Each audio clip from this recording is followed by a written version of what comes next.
নমস্কার, আমি মীর রাকেশ রোশন। আপনারা দেখছেন আমরা মনভাসী টিভি। এই আমরা মনভাসী টিভির পক্ষ থেকে কাহাদের কথা আজকের শো মার্চ কৃষক, মার্চ শ্রমিক, বেচছ দেশ, তাই ভারত বন্ধ, এই আজকের দ্বিতীয় পর্ব। এই দ্বিতীয় পর্বে আমাদের মধ্যে উপস্থিত আছেন অমল হালদার, এআইকেএস এর অন্যতম নেতা, শঙ্কর ঘোষ, এআইকেকেএমএস এর অন্যতম নেতা, প্রবীর মিশ্র, জয় কিষাণ মঞ্চর আছেন, অলিক চক্রবর্তী, সিপিআইএমএল রেড স্টারের পক্ষ থেকে আছেন, মলয় তিওয়ারি, সিপিআইএমএল রাজ্য কমিটির সদস্য। আজকের দিনটি অন্যতম বিশেষ দিন। আজকের দিনটি হচ্ছে আমাদের অন্যতম মনীষী, বাংলা এবং বাঙালির অন্যতম মনীষী ঈশ্বরচন্দ্র বিদ্যাসাগরের 201তম জন্মদিন। উনি আমাদের মধ্যে অনেক কিছু দিয়ে গেছেন, বাংলা নবজাগরণের অন্যতম পথ প্রদর্শক বলা যেতে পারে।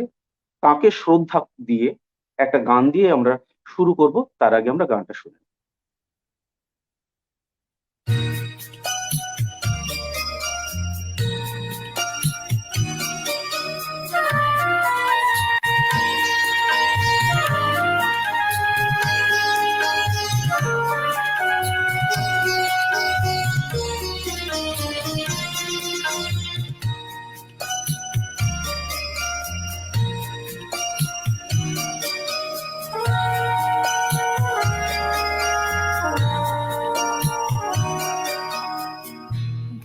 ছেলের পায়ের ধুলা তুমি নিবি আয় আয় রে, কে নিবি আয় আয়।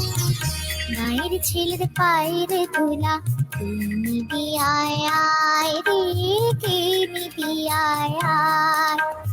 ওই যে দেখ চরণ দুটি এ পথ দিয়ে যায় রে, বিগতে যায়। গায়ের ছেলের পায়ের ধুলা তুমি নিবি আয় আয় রে, কে নিবি আয় আয়।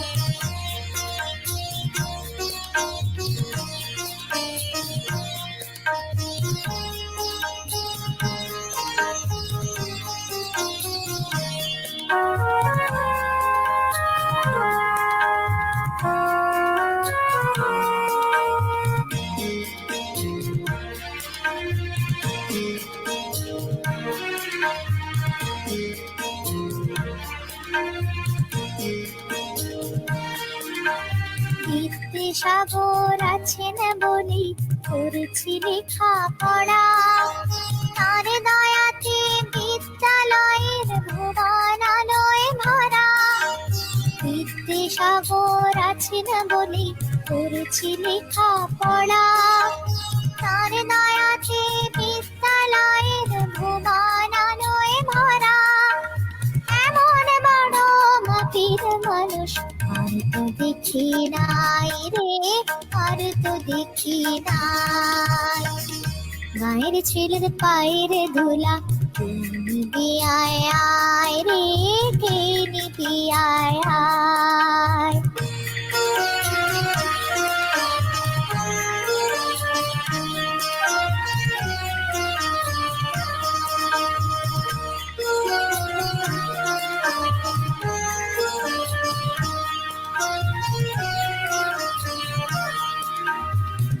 বিধবার দুঃখে কাতর দিলেন বরা ভয়, মনের আলো জ্বালিয়ে দিতে বর্ণ পরিচয়। বাল বিধবার দুঃখে কাতর দিলেন বরা ভয়, মনের আলো জ্বালিয়ে দিতে বর্ণ পরিচয়। হাত ধরে তার হাঁটিব আমি, আর কিছু না চাই রে, আর কিছু না চাই। গায়ের ছেলের পায়ের ধুলা তুই নিবি আয় আয় রে, কে নিবি আয় আয়।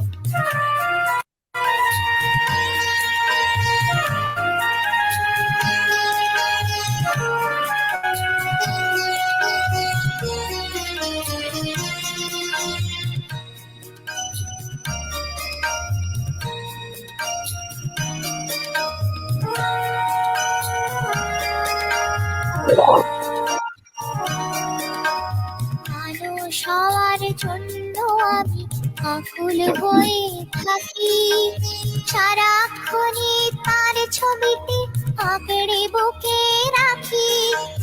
মানুষ হওয়ার জন্য আমি আকুল হয়ে থাকি, সারাক্ষণই তার ছবিটি আঁকড়ে বুকে রাখি। আয় রে লুটাই ওই চরণে, দেবেন তিনি ঠাই রে, দেবেন তিনি ঠাই। গায়ের ছেলের পায়ের ধুলা নিবি আয় আয় রে, কে নিবি আয় আয়।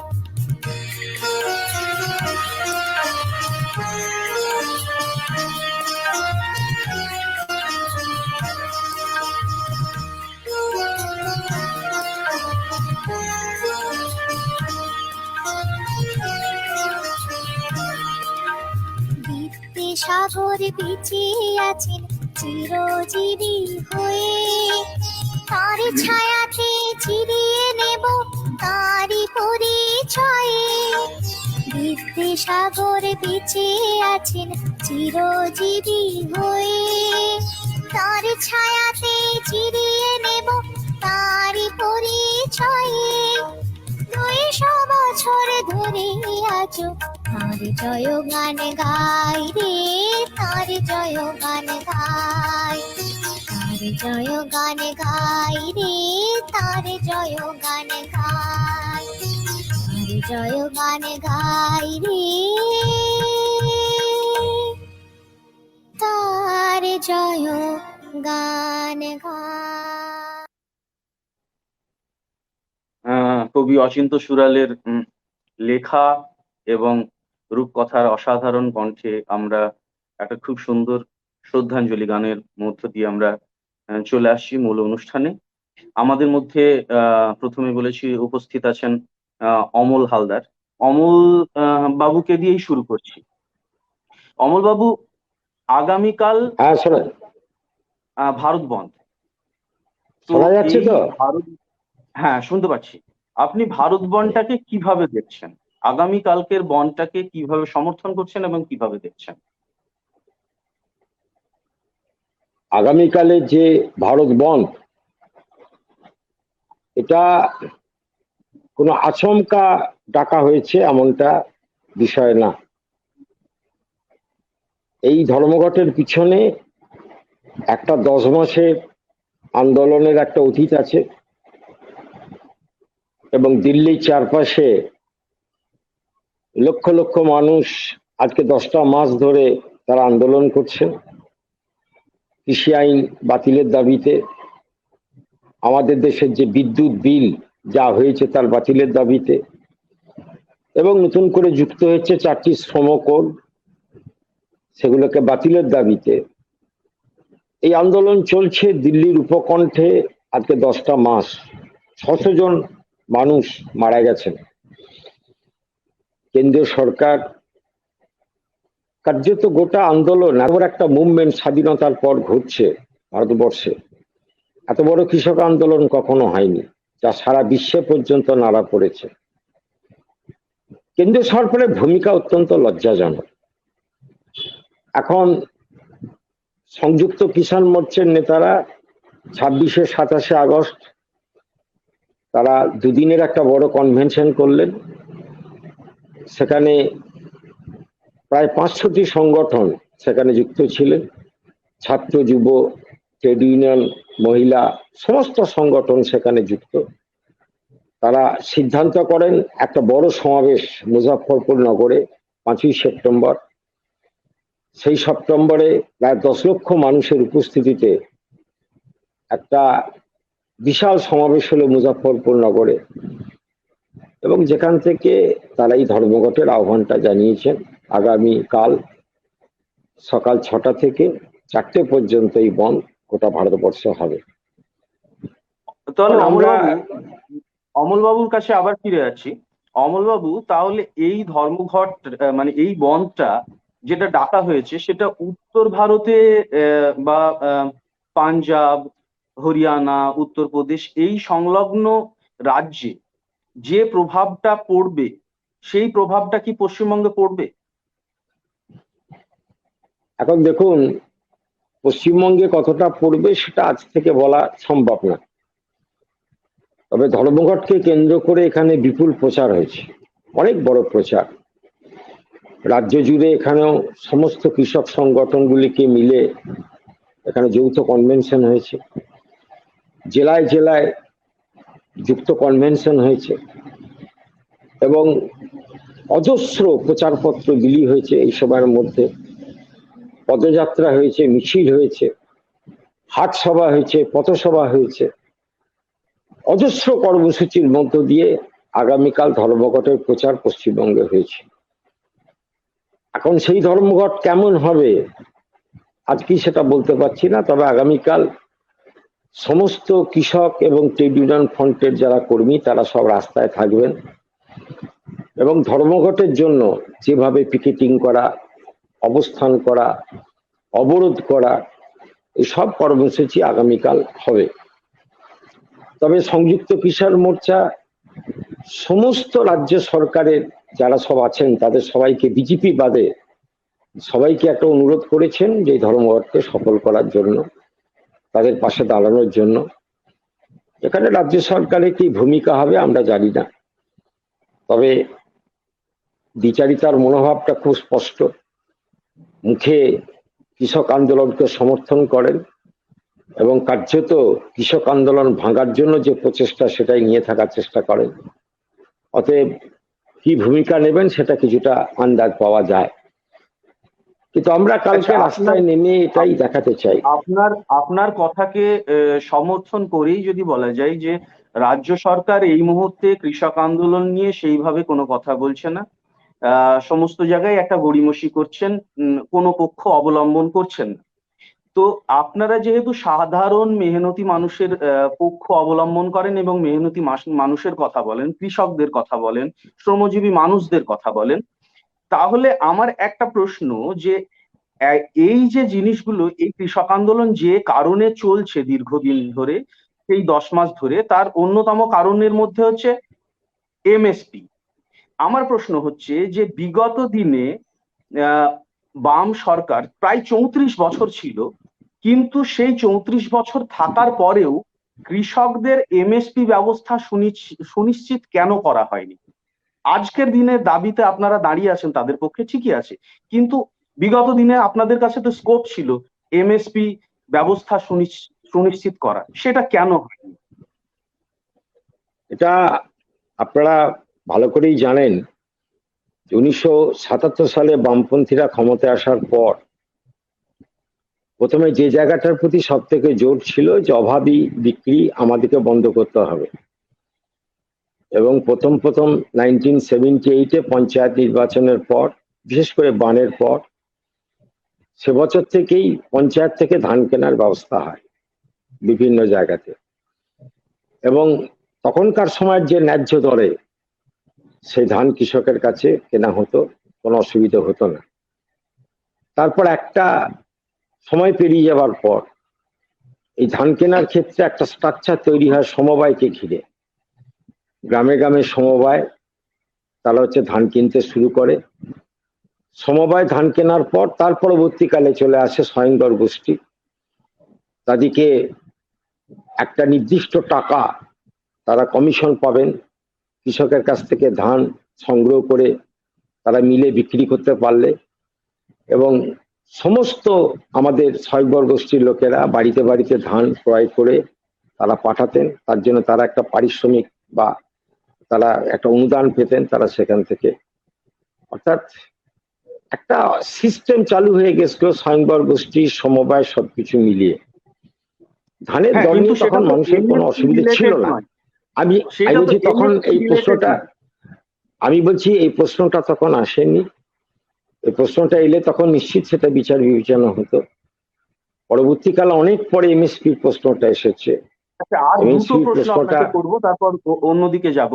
আর একটা প্রশ্ন হচ্ছে এপিএমসি বা মান্ডি ব্যবস্থা আজকের দিনে দাঁড়িয়েও, মানে এই বর্তমান সরকার এবং বিগত 34 বছরের বাম সরকার, তার আগেও যদি কংগ্রেস সরকার বলি, তাহলে সেক্ষেত্রে কংগ্রেস, তারপরে 34 বছর বাম, বর্তমানে 10 বছর তৃণমূল।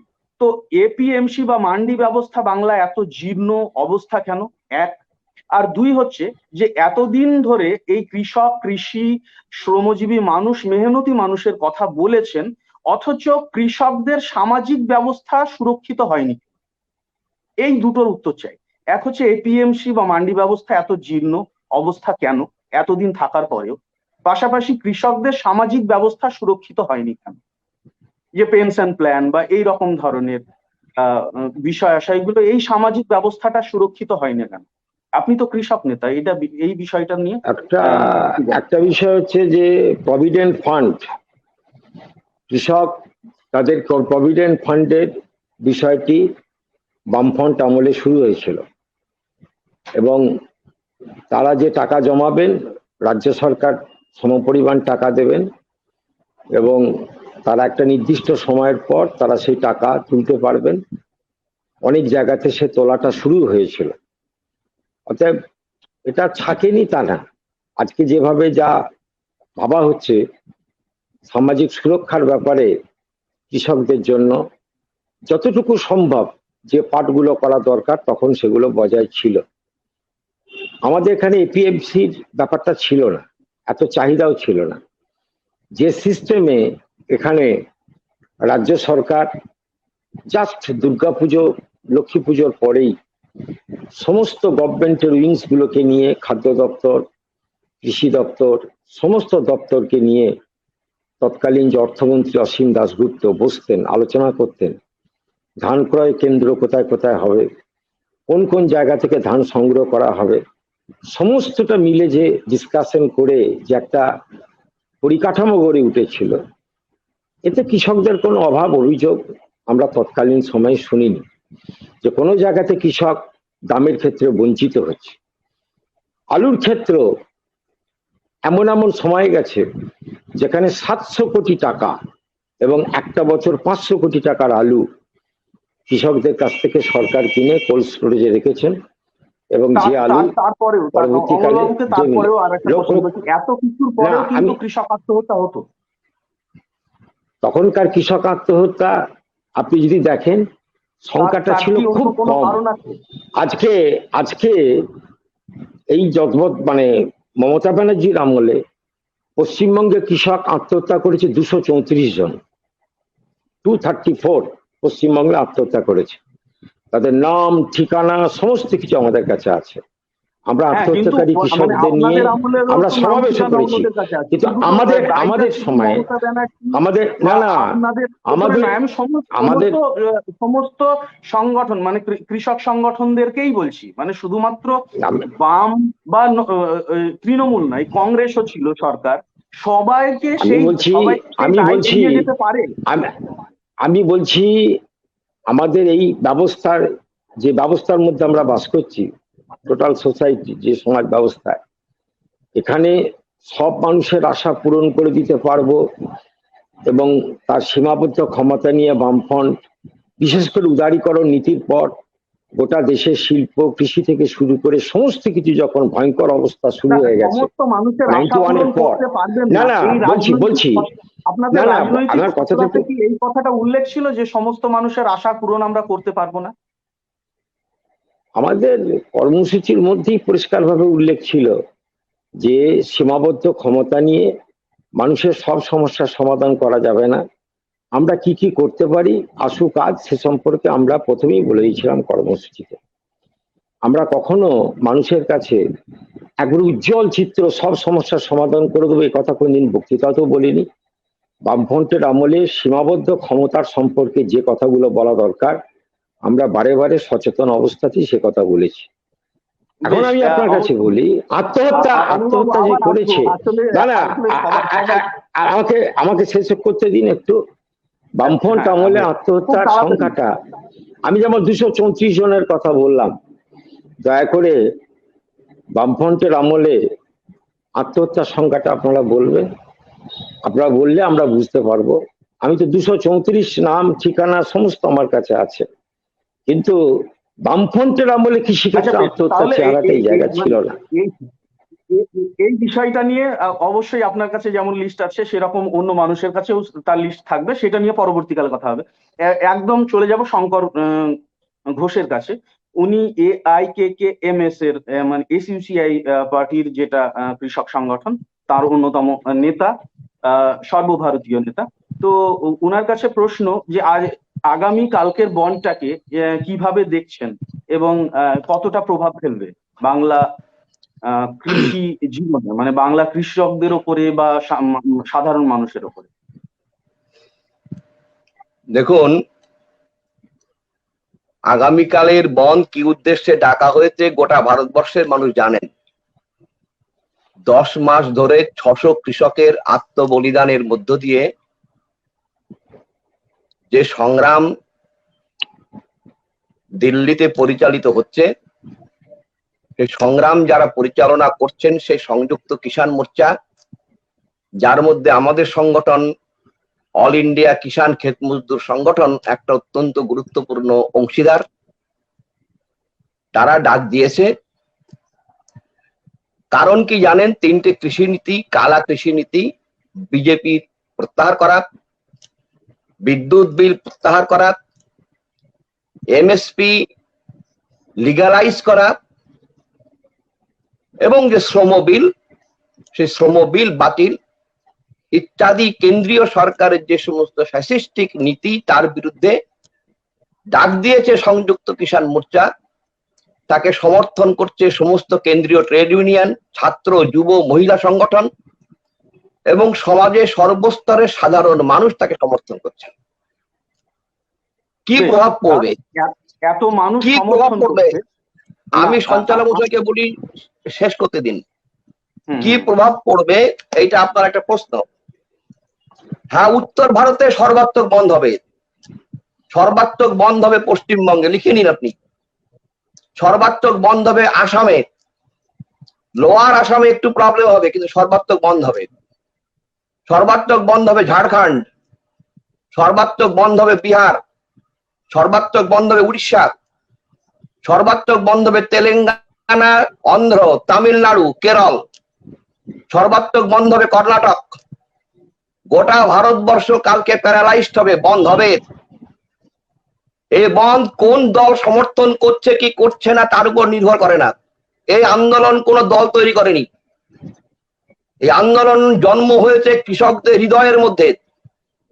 10 মাস ধরে কৃষকদের এই আন্দোলন চলা গোটা ভারতবর্ষের শ্রমজীবী, মেহনতি, সাধারণ, চিন্তাশীল, বিবেকবান, গণতন্ত্র প্রিয় সমস্ত মানুষকে উৎসাহিত, উদ্বেলিত করছে। আমরা AIKKM ভারতবর্ষের 21টা প্রদেশে কাজ করি। আমরা হাজার হাজার গ্রামে, শহরে বিক্ষোভ মিছিল, পথসভা, গ্রুপ বৈঠক, গ্রাম কমিটি গঠন, ভলান্টিয়ার সংগ্রহ, বুদ্ধিজীবীদের কাছে আবেদন এবং সংযুক্ত কিষাণ মোর্চা এবং AIKCC সহ সমস্ত সংগঠনগুলো আমরা মিলিতভাবে লড়ছি।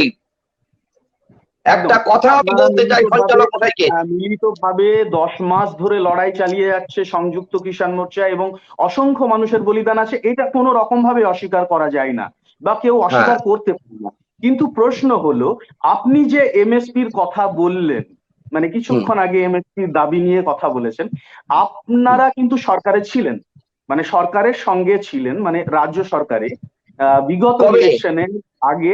কবে আমরা কমরেড সঞ্চালক মশাই, আপনার একটু হোমওয়ার্ক করে আসা উচিত ছিল। না না না, you are not clear at all. আমরা সরকারে ছিলাম না, আমরা সরকারে ছিলাম না, আপনি একটু হোমওয়ার্ক করে আসুন। Very pathetic. আমরা না ছিলাম না, আপনি একটু ভালো করে জেনে নিন। কি আশ্চর্য, আমরা সরকারে ছিলাম না বিগত 34। এবার শুনুন, আগে শুনুন আপনি সঞ্চালক মশাই, আপনি একটু শুনুন। আপনার হোমওয়ার্ক করে আসা উচিত ছিল, আপনি হোমওয়ার্ক করেন নাই। কথাটা আপনি শুনুন।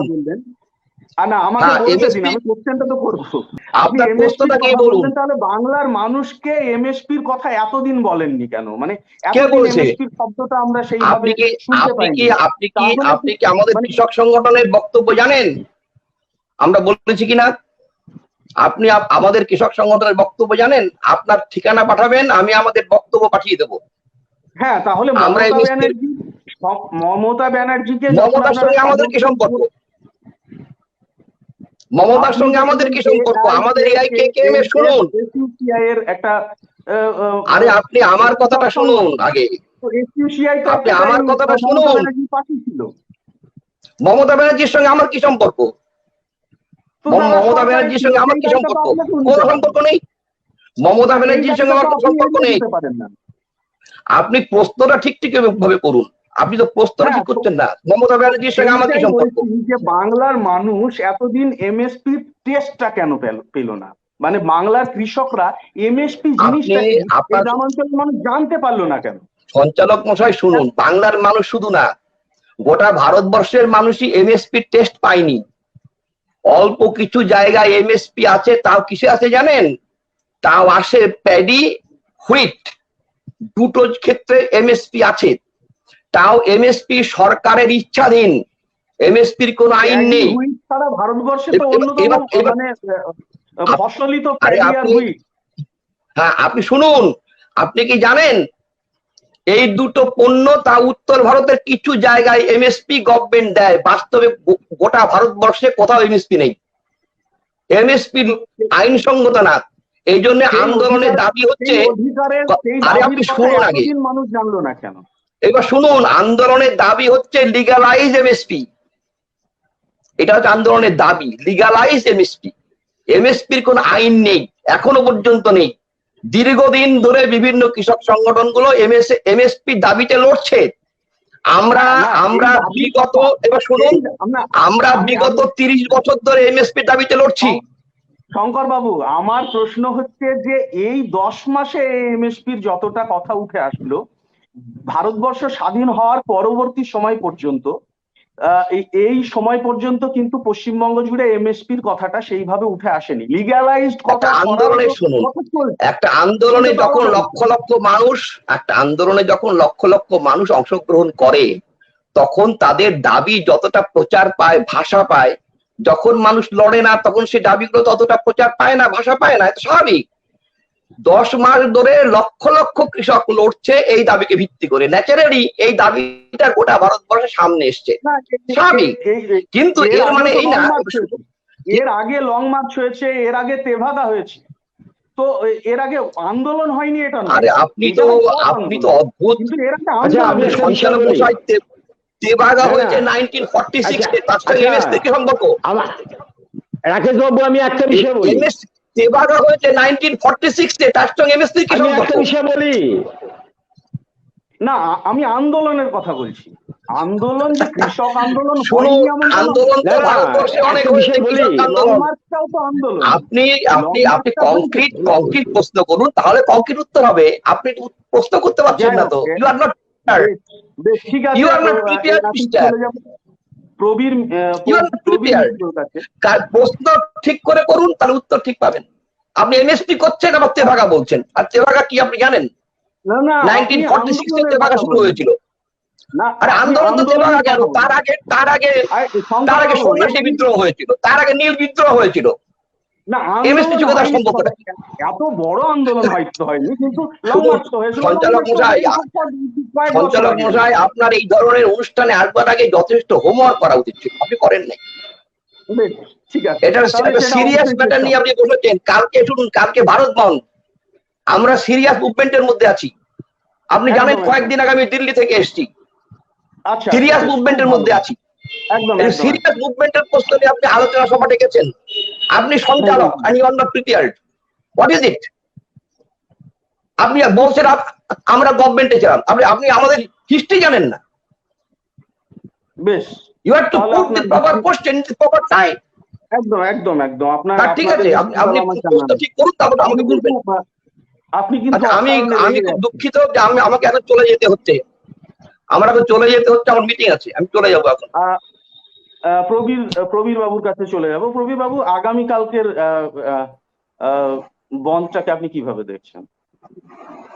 আগামীকালকের বন্ধকে আমরা কিছু আগে পর্যন্ত সর্বাত্মক এবং খুব সুন্দর হবে জানি, সেভাবে আমরা কর্মসূচি সারা পশ্চিমবঙ্গের বিভিন্ন প্রান্তে, বাঁকুড়া থেকে, হুগলি থেকে, কলকাতার কিছু জায়গা থেকে এবং সুন্দরবন, টোটাল সুন্দরবন এলাকাতে আমরা বিভিন্ন জায়গায় পথসভা, গ্রাম ইউনিট সবটা করে বেড়াচ্ছি গত 10 দিন হলো।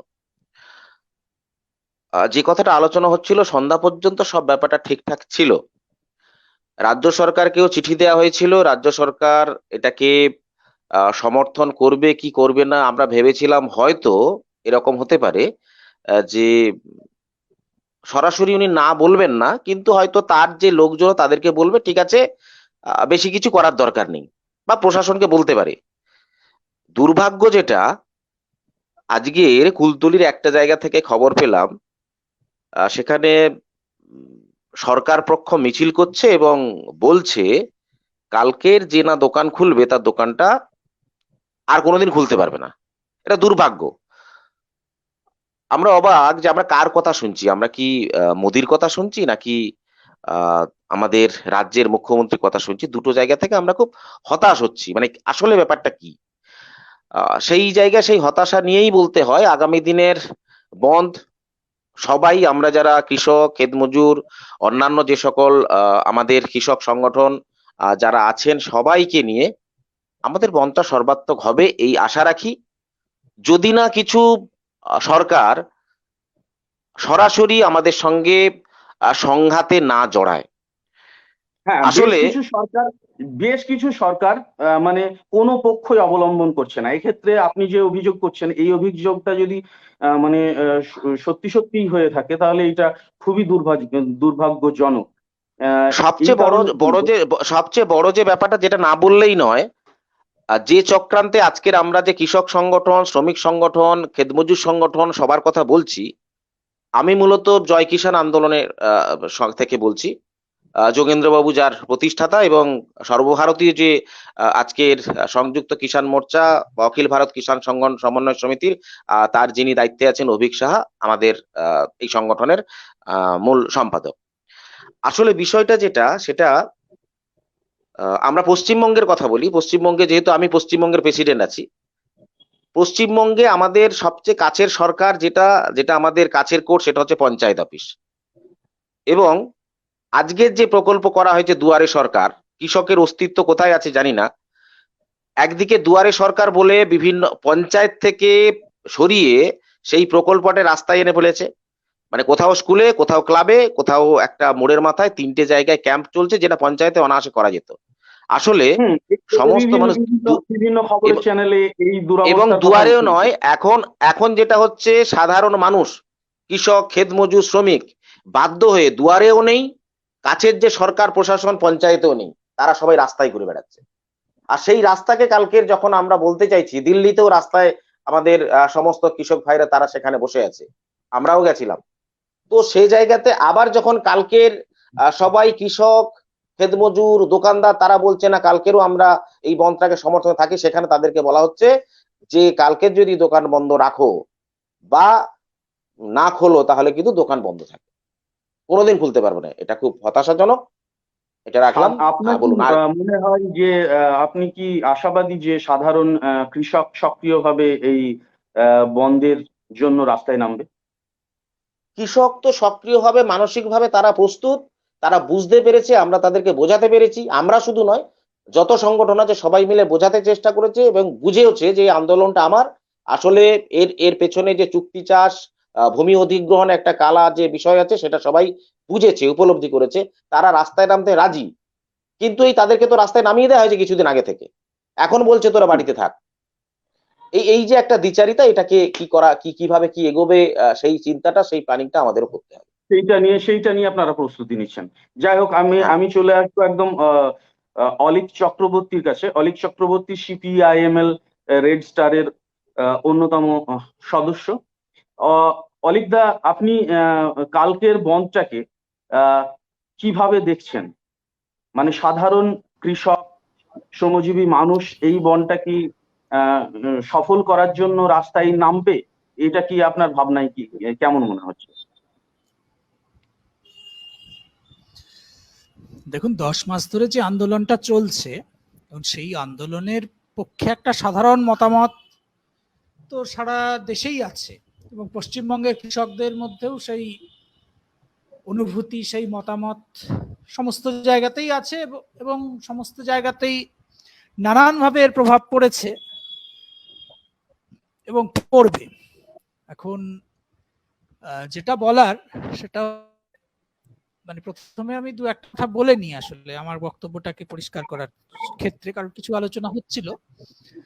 সেটা হচ্ছে যে আসলে কোনো সরকারের উপর নির্ভর করে তো আর কোনো বন্ধ বা ধর্মঘট হবে কি হবে না সেটা মানে যদি দাঁড়ায়, তাহলে শেষ পর্যন্ত সেটা আসলে সাফল্য পায় না। মানে যদি বলা যায় যে সমস্ত দোকানপাট বন্ধ, সরকার সমর্থন করছে তাই দোকানপাট বন্ধ, তাই কৃষকরা রাস্তায়, তাই শ্রমিকরা কারখানায় বন্ধ করেছে, মানে সেই ধরনের কোনো কিছুকেই মোকাবিলা না করে তাকে এগোতে হচ্ছে, তো সেটার মধ্যে দিয়ে আসলে লড়াইটা ঠিক জমে না। লড়াই জমে তখনই যখন অলীক বাবুর ক্ষেত্রে এই কথাটা আমি প্রাসঙ্গিক কথা এই কারণে বললাম যে সরকারের বিগত নমিনেশনের টাইমে দেখা গেছে সরকার পক্ষের অনেক মানুষ নমিনেশন করতে দেয়নি সেই সময়। অলীক বাবুরা অসাধারণ ভাবে, শর্মিষ্ঠা চক্রবর্তী, অলীক বাবুরা অসাধারণ লড়াই দিয়ে সেই নমিনেশনটা করতে সফল হয়েছিল। মানে সেক্ষেত্রে বলা যায় যে প্রত্যেকটা সরকার যে বন্ধকে সমর্থন করবে এটা নয়, বন্ধ করলে মানুষ স্বতঃস্ফূর্ত ভাবে সেই লড়াই আন্দোলনের মধ্যে যদি থাকে তাহলে অবশ্যই বন্ধ হবে। এই কথাটাকে মানে অত্যন্ত যুক্তিযুক্ত কথা। হ্যাঁ অলীক বাবু, যেটা বলছিলাম আর কি, সেটা হচ্ছে আসলে মানে এটা খুবই মানে দুর্ভাগ্যের বিষয়। এটা বলা যেতে পারে যে মানে আজকে বিজেপি সরকার যা করছে সেখান থেকে অন্যান্য সরকারের যে আক্রমণগুলো হয়তো কিছুটা ম্লান হয়ে যাচ্ছে, সেইটুকু বলা যেতে পারে। কিন্তু তার মানে অন্যান্য সরকারগুলো জনবিরোধী নয়, অন্যান্য সরকারগুলো কৃষকের পক্ষে, এরকম ভাবার তো কোনো কারণ নেই, বা এরকম কোনো আশা করারও কোনো কারণ নেই, কারণ ঘটেনি। এবং বিশেষ করে একটা আলোচনা হচ্ছিল, যদিও আজকে সেটা কতটা প্রাসঙ্গিক আমি জানি না, কারণ কালকেই ধর্মঘট, সেখানে আমি নতুন করে মানে পুরনো কথা তুলতে চাইছি না, বা নতুন অন্য কোনো বিতর্কে আমি যেতে চাইছি না। তবে এইটুকু আমি বলে রাখছি, সেটা হচ্ছে যে মানে আজ পর্যন্ত ভারতবর্ষে আন্দোলনের মধ্য দিয়েও যে সরকারগুলো তৈরি হয়েছে, মানে কেউ কথা রাখেনি, এক কথায় বলা যেতে পারে। এবং লড়াইটা আসলে হচ্ছে একটা সমস্ত যে কৃষক বিরোধী নীতি তার বিরুদ্ধে। হাজারে হাজারে কৃষক আত্মহত্যা করেছে, আজকে কৃষকরা উঠে দাঁড়িয়েছেন বলা যেতে পারে। মানে আমরা যদি দেখি দক্ষিণ ভারতে যে মৃত্যু মিছিল চলেছে, এই যে আমাদের পশ্চিমবঙ্গে লিস্ট দিতে, লিস্ট দেওয়া না দেওয়ার তো প্রশ্ন নয়, কিন্তু প্রশ্ন হচ্ছে যে মানে বিভিন্ন যে সরকারগুলো ছিল বিজেপি সরকারের আগেও, সে সারা ভারতবর্ষের সমস্ত জায়গাতে কোথাও বেশি কোথাও কম, কোথাও দেখা যাবে অনেকটাই বেশি, তো হাজারে হাজারে কৃষক, লক্ষ লক্ষ কৃষক আত্মহত্যা করেছে, এটা ঘটনা। আজকে যেটা দেখা গেছে সেটা হচ্ছে যে কৃষকরা বিশেষ করে এই যে এমএসপির ওপর যে চোট লেগেছে, মানে চোট লেগেছে বলতে আইন এটা ছিল সেটা নয়, মানে এমএসপি কোনো আইন নয়, এটা সবাই জানেন। কিন্তু কথা হচ্ছে যে এমএসপিটা ঘোষণা হতো, এমএসপি ঘোষণা করার যে বাধ্যবাধকতা সরকারের ছিল, কিন্তু তার মানে এমএসপি অনুযায়ী সমস্ত জায়গায় কৃষকরা ফসলের মূল্য পেত, বা পশ্চিমবঙ্গে ফসলের মূল্য পেত, এটা ঘটল না। এবং সেই জায়গা থেকেই বলা যেতে পারে যে আজকে এমএসপি থাকলো কি গেল তাই নিয়ে শুরুতে পাঞ্জাবের কৃষকরা যতটা এই বিষয়ে মানে কি বলা যেতে পারে যে খুবই আতঙ্কিত হয়ে পড়েছেন এবং লড়াইতে দেওয়ালে পিঠ থেকে গিয়ে নামতে বাধ্য হয়েছে, পশ্চিমবঙ্গের কৃষকেরা কিন্তু শুরুতেই সেই প্রতিক্রিয়া ব্যক্ত করেনি। তার কারণ আমি জওহরলাল নেহরুর ভাষাতেই বলতে পারি, যে অধিকারটা মানুষ ভোগই করেনি বা যে অধিকারটা নেই, সেই অধিকার থাকলো কি গেল, কেড়ে নেওয়া হলো কি কেড়ে নেওয়া হলো না, তাই নিয়ে মানুষ তো প্রথমেই বিচলিত হয় না। তাই এটা দুর্ভাগ্যজনক বলা যায় যে 34 বছর একটা বামফ্রন্ট সরকার থাকার পরেও পাঞ্জাবের কৃষকদের আয় অনেক বেশি, কিন্তু পশ্চিমবঙ্গের কৃষকরা তার ধারে কাছেও যেতে পারে না। পাঞ্জাবের কৃষকরা অন্তত এমএসপি অনুযায়ী বিক্রি করার কিছু সুযোগ পান। অনেকে বলবেন যে না, পাঞ্জাবে একটা অন্য ধরনের উৎপাদন সম্পর্ক তৈরি হয়েছে। তাহলে একটা সরকারের তো দায়িত্ব হচ্ছে যে যাতে আরো উন্নত উৎপাদন সম্পর্ক তৈরি করা যায়। এখানে ব্যর্থতা আছে। আমি সেই বিষয়ে খুব গভীরে যেতে চাইছি না আজকে, কারণ আন্দোলনের আজকের সামনে যেটা মূল প্রশ্ন সেটা হচ্ছে বিজেপি সরকারের যে হামলা, যেটা কৃষক শুধু নয় সারা ভারতবর্ষে আজকে যে ব্যাপকভাবে, যেটা কংগ্রেস সরকার পারেনি, বিজেপি সরকার যেটা তার যে সাম্প্রদায়িক যে মতাদর্শ, তার যে আরো তীব্র প্রতিক্রিয়াশীল ফ্যাসিবাদী মতাদর্শ যাকে কাজে লাগিয়ে সে সার্বিকভাবে আক্রমণ নামিয়েছে সমাজের সর্বস্তরের মানুষের উপর।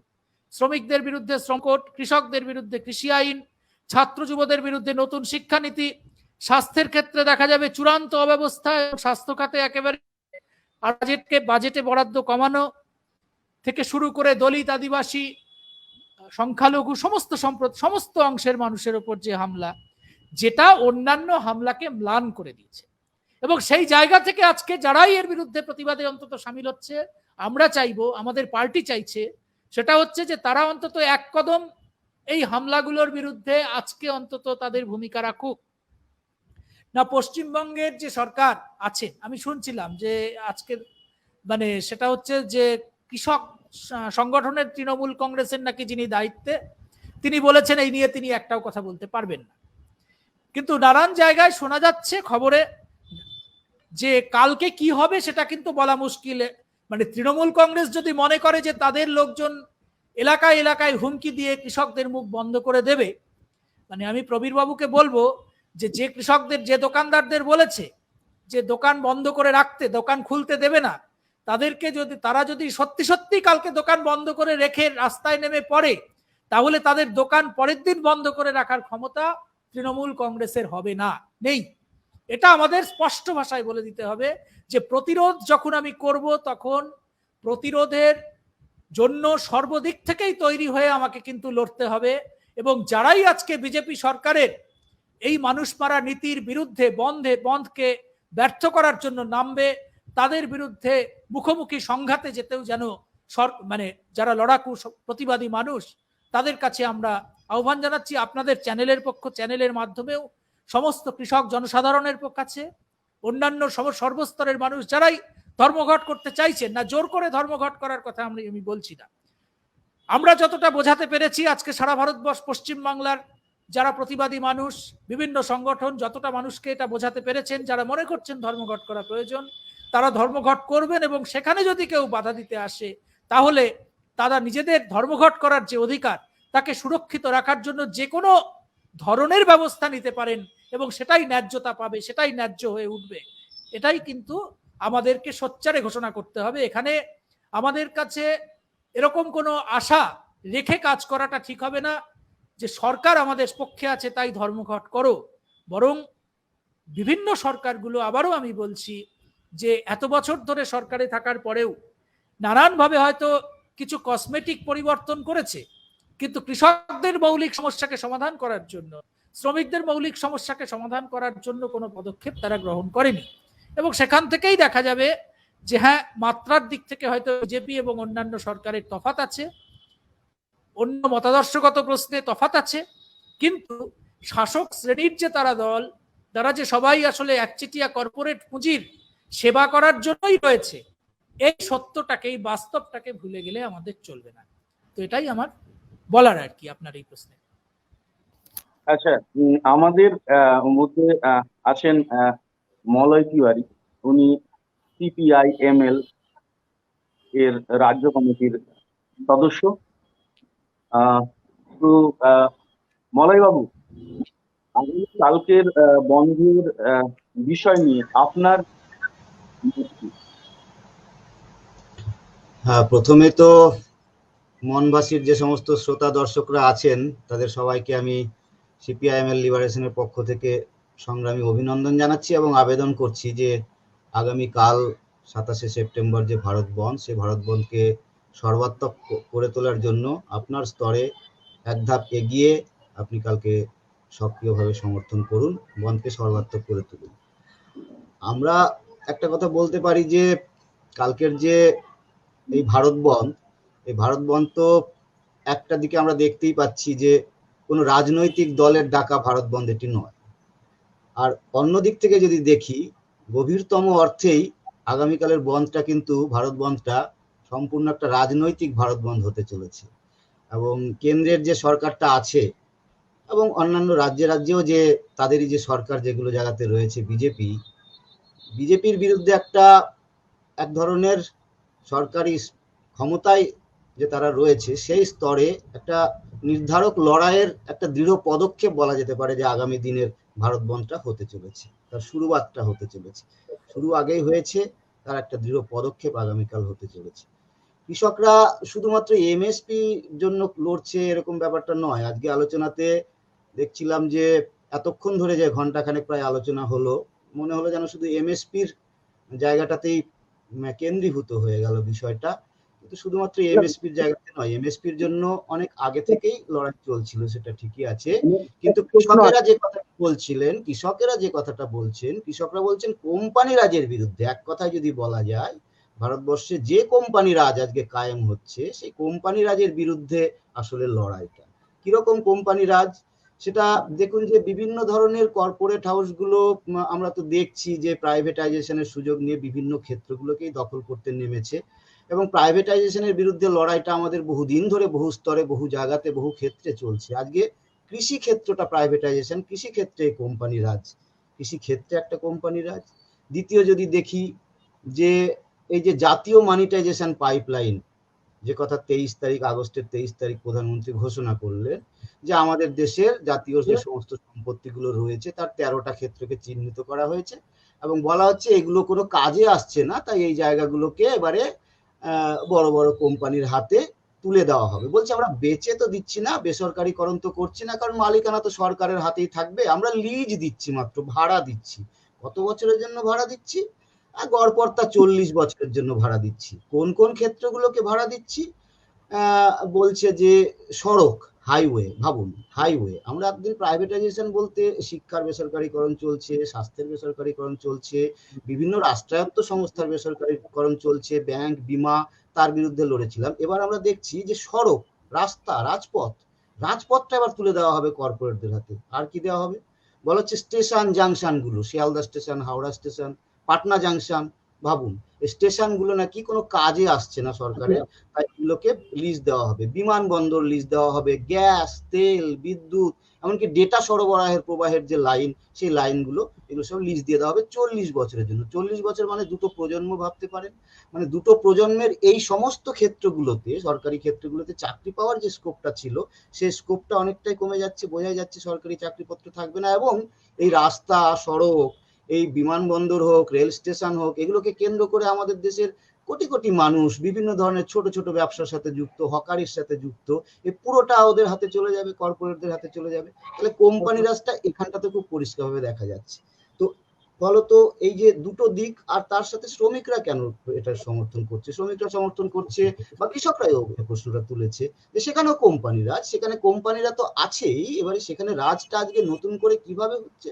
শ্রমের উপর সম্পূর্ণ নিয়ন্ত্রণ, শ্রমকে কিভাবে, কতটা, কখন, কোন কায়দায় কিভাবে শোষণ করবে শ্রমশক্তিকে, এবং কিভাবে নতুন ভাবে আধুনিক একটা কৃতদাসে পরিণত করবে, তার জন্য এই 4টা শ্রম কোড আনা হয়েছে। এবং 4টা শ্রম কোড আনা হয়েছে লকডাউনের মধ্যে, সুযোগটাকে কাজে লাগিয়ে আনা হয়েছে। তাহলে যদি 3টে জিনিসই দেখি, একদিকে কৃষিক্ষেত্র, এর আগে কৃষির লড়াইটা তো দীর্ঘদিনের লড়াই, নকশালবাড়ি বলুন, তেভাগা তেলেঙ্গানার আন্দোলনই বলুন, আর এই রিসেন্ট পেজে যদি আপনি বলেন যে সিঙ্গুর নন্দীগ্রামে যখন আন্দোলন চলছিল, সেখানে কৃষকের জমি বাঁচানোর লড়াই ছিল কর্পোরেটের কাছ থেকে, কিন্তু সেই কৃষকের লড়াইটা কিন্তু সম্পূর্ণ একটা রাজনৈতিক লড়াইয়ে পরিণত হয়েছিল, এবং শেষ পর্যন্ত আমাদের এই রাজ্যে কিন্তু একটা পট পরিবর্তন ঘটিয়ে দিয়েছিল, সরকারকে কিন্তু সরিয়ে দিয়েছিল, হটিয়ে দিয়েছিল, যারা তখন যে সরকারটা কর্পোরেটদের হয়ে, কোম্পানির হয়ে কৃষকদের জমি গ্রাস করতে যাচ্ছিল। আজকে কৃষি উৎপাদন ব্যবস্থাটাই পুরোপুরি কর্পোরেটাইজ হতে চলেছে, কৃষি বিপণন ব্যবস্থাটা কর্পোরেটাইজ হতে চলেছে, এবং গোটা ফসল যে সংরক্ষণ করে থাকার যে গোডাউন, যে গোদাম, এবং টোটাল এই খাদ্য ভান্ডার দেশে, সেটা ওদের হাতে তুলে দেওয়া হচ্ছে 3টে কৃষি আইনের মধ্যে দিয়ে। আর এই যে শ্রমকোডের মধ্যে দিয়ে নয়া দাসত্বের বন্ধন তৈরি করা হচ্ছে, আর এই যে জাতীয় মনিটাইজেশন পাইপলাইন, এটার মধ্যে দিয়ে হচ্ছে দেশের সম্পত্তিকে, দেশের দুটো প্রজন্মের, আগামী দুটো তরুণ প্রজন্মের যে ভবিষ্যৎ, সেই ভবিষ্যৎটাকে বন্ধক রাখা হচ্ছে, লিজ দিয়ে দেওয়া হচ্ছে আদানি আম্বানির মতো কোম্পানি। ফলত কৃষকরা বলছে কোম্পানি রাজের বিরুদ্ধে, কোম্পানি রাজ থেকে দেশকে বাঁচাতে আগামীকালের ভারত বন্ধ। এটা একটা রাজনৈতিক দিক, গভীর একটা রাজনৈতিক দিক, সেই কারণে রাজনৈতিক বন্ধ। এবং তারা কিন্তু পণ করে বসে আছে। 26শে নভেম্বর তারা যখন রওনা দিয়েছিল, তারা একদিনের একটা কর্মসূচি হাতে নিয়ে রওনা দিয়েছিল যে যন্তর মন্তরের সামনে আমরা বিক্ষোভ দেখাবো।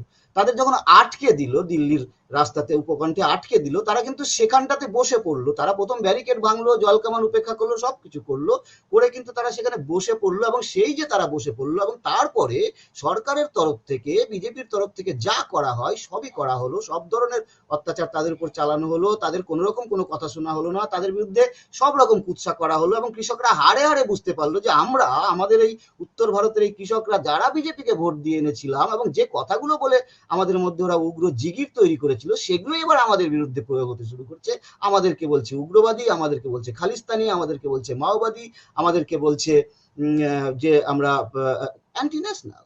অর্থাৎ দেখা যাচ্ছে যে এই দিক থেকে যদি দেখা যায়, তাহলে দেখা যাবে যে এই যে যেখান থেকে এই বন্ধটা ঘোষণা হলো, একটা দিকে তো কোম্পানি রাজের বিরুদ্ধে আগামীকালের বন্ধ, আর একটা দিক যদি দেখা যায় যে বিজেপির যে সামগ্রিক রাজনীতি, তার যে মুসলিম বিদ্বেষের রাজনীতি, তার যে বিদ্বেষ বিভাজনের রাজনীতি, সেটার বিরুদ্ধেও কিন্তু আগামীকালের বন্ধটা একটা বড় চ্যালেঞ্জ। কারণ যে মঞ্চ থেকে ঘোষণা করা হলো ভারত বন্ধটা, 5 আগস্টের যে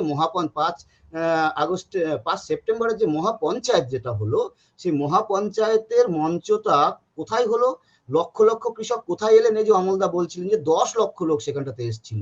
কোথায় হলো সেটা? মুজফ্ফরনগরে। কোন মুজফ্ফরনগর?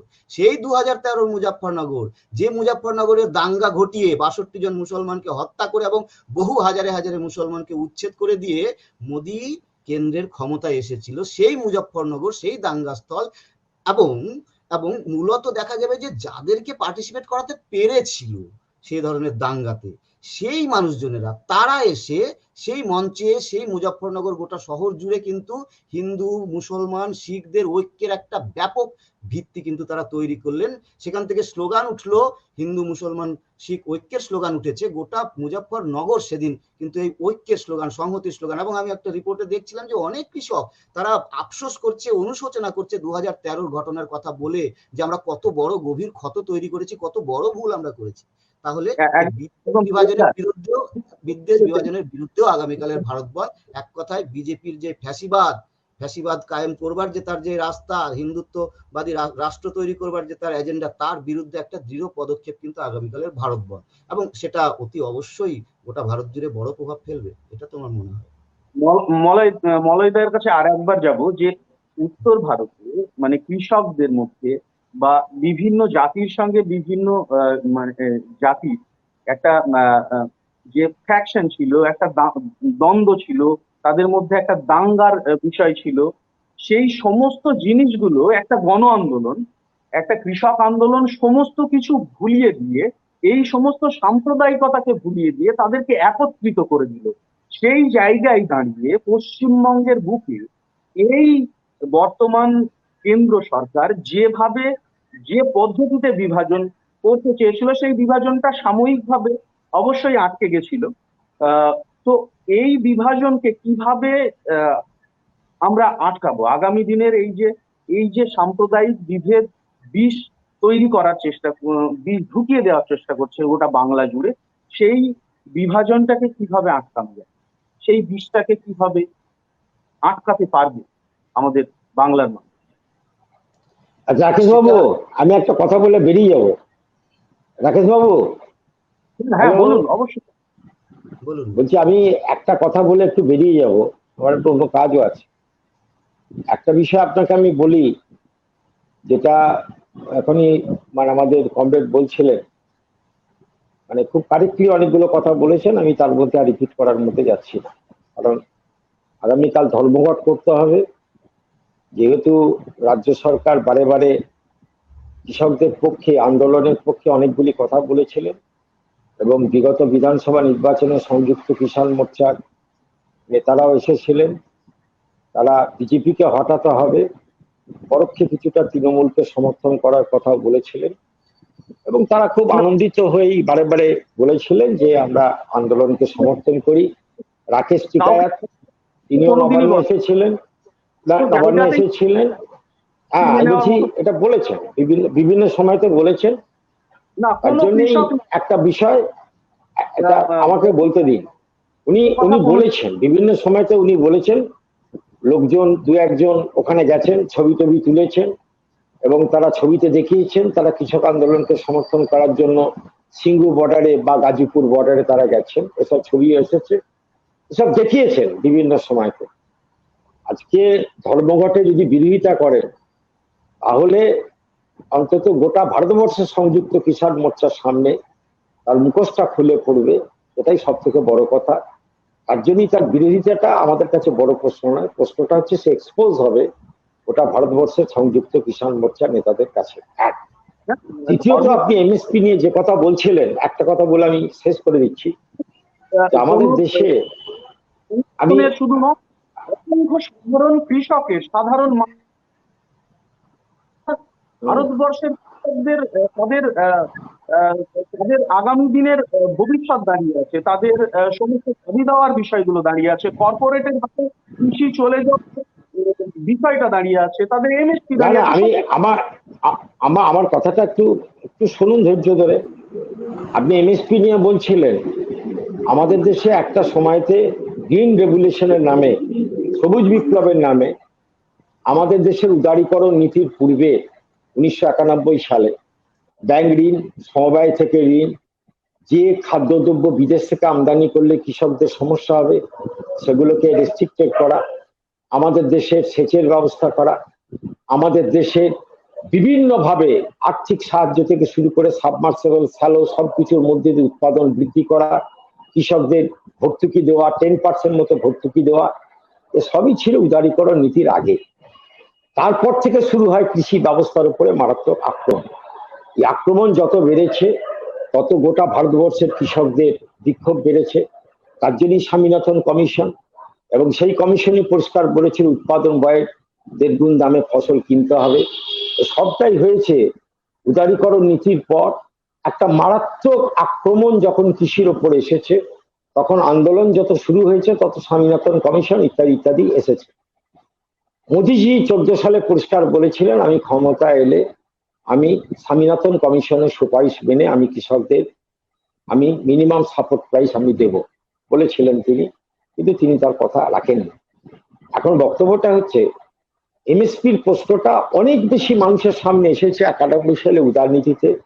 কৃষি সংকট মারাত্মকভাবে বৃদ্ধি হওয়ার পর এটা আমাদের দেশে এসেছে, তখন থেকে এই প্রশ্নটা সামনে এসেছে অনেক বেশি। আমি আপনাকে বলি যে এই ধর্মঘট আগামীকাল সফল করার জন্য যেভাবে মানুষের রাস্তায় নামা, মানুষ নেমেছে, একটা কথা আপনাকে বলি, পাঞ্জাব হরিয়ানার কৃষকেরা, একটা কথা আমি অমলবাবুকে একটু জাস্ট মানে কভার করতে বলছি, সেটা হচ্ছে যে আপনার 1991 তো উদারীকরণ, বামফ্রন্ট সরকার কিন্তু 2011 অবধি ছিল, মানে 2 বছর। সেইটা যদি একটু মানে সেই ব্যাপারটা একটু কেমন হয়ে যাচ্ছে না? কেমন হচ্ছে অলিবাবু? আমি বলছি বাংলায়, পশ্চিম বাংলায় এমএসপি নিয়ে এই ধরনের কোন প্রশ্ন সেভাবে আসেনি। আপনি বলুন না, আপনি যে সংগঠনেরই থাকুন না কেন, আপনি বলুন এমএসপি নিয়ে কোনোদিন কোনো আলোচনা 91 সালের পর কখনো সেইভাবে আসেনি। যে সিস্টেম বামফ্রন্টের আমলে শুরু হয়েছিল তাতে কৃষকদের কোনো অসুবিধা হয়নি। কৃষকরা তার দাম পেয়েছেন, মূল্য পেয়েছেন, কোন কৃষক বিক্ষোভ পশ্চিমবঙ্গে ছিল না, এটাই হচ্ছে স্পষ্ট কথা। তার মানে কেন্দ্রে কংগ্রেস সরকার যখন ছিল, কোন কৃষক বিক্ষোভ তখন যে লড়াইগুলো হয়েছিল সেগুলো গণহত্যা সংগঠিত করতে হয়েছে, গণহত্যা সংগঠিত হয়েছে পশ্চিমবাংলার বুকে। এটা বলতেই পারেন যে আজকে যে লড়াই হচ্ছে এখানে এই প্রশ্নটা আলোচনা না করাই ভালো। আমি এটা বলার সময় বলেছি, আগামীকাল আমাদের ধর্মঘটকে সফল করাটা হচ্ছে মূল উদ্দেশ্য, সেখানে আমরা চাইছি না। কিন্তু অলিবাবু, কিন্তু আমি আপনাকে বলি যে 91 সালের পর থেকে ক্রাইসিসটা শুরু হওয়ার পর পশ্চিমবঙ্গে কোন কৃষক আন্দোলন হয়েছিল আপনি বলুন না, কোন কৃষক আন্দোলন হয়েছিল আপনি বলুন না, আপনারা করেননি বলে না, আপনি বলুন কৃষকের এই সমস্যা মারাত্মক ভাবে ছিল না, কৃষকদের এই সমস্যা মারাত্মক ভাবে ছিল না। অবশ্যই ছিল। আজকে যিনি সঞ্চালক যখন এই কথা বললেন, ক্রাইসিসটা শুরু হয়েছে 10 সালের পর থেকে, মমতা ব্যানার্জি আসার পর। মমতা ব্যানার্জি আসার পর এই ক্রাইসিসটা শুরু হয়েছে। এই ক্রাইসিস পশ্চিমবঙ্গে এই ধরনের ছিল না। দেখুন, আপনাদের নিজস্ব লেখা আছে, আমি নিরুপম বাবুকে উদ্ধৃত করছি। না, আমাকে একটু বলতে দিন, কারণ বিতর্কটা আমরা করতে চাই। অমল বাবুর কথা শুনে মনে হচ্ছে অমল বাবুরা ভারত বন্ধ করছেন না, বিজেপির বিরুদ্ধে বন্ধ করছেন না, অমল বাবু যেন তৃণমূলের বিরুদ্ধে বন্ধ করছে। অমল বাবুর কথা না, সেটা ভাববেন না, যেহেতু এমএসপি নিয়ে আলোচনাটা এলো, এবং সেই কারণে আমি বললাম যে স্বামীনাথন কমিশনের সুপারিশ বিজেপি সরকার মানেনি 14 সালে, এটা আমি বললাম। সুপারিশ করেছে, দেখুন আপনি বলছেন 14 সালের, আপনারা যখন এই যে কিছুক্ষণ আগে আমাদের শঙ্কর বাবু বলে গেলেন আমরা সরকার গঠন করি, কথা তো ঠিক নয়। ঠিকই বলেছে, কারণ বামফ্রন্ট সরকারের বিরুদ্ধে সরকারে তারা যায়নি, সমর্থন তো করেছিল, সেটা আলাদা। সেরকমই যদি ইউপিএস গভর্নমেন্টকে সমর্থন করার প্রশ্ন ছিল, যখন বিজেপিকে সরকার থেকে দূরে রাখার জন্য, তখন এমএসপি প্রসঙ্গটাকে আপনারা কেন সেখানে এজেন্ডা করলেন কর্মসূচি? আমি বলছি কেউ এমএসপির কথা তখন উঠেছিল। অলিক বাবু আপনি বলুন যে কখন এমএসপির কথা উঠেছিল, কখন উঠেছিল এমএসপির কথা? তখন কৃষকরা দাম পেত, পশ্চিমবঙ্গে এইরকম হাহাকার অবস্থা হয়নি, এটাই বাস্তব। বলেছি আপনাকে, আপনি জানেন না, সেটা আপনার ব্যর্থতা।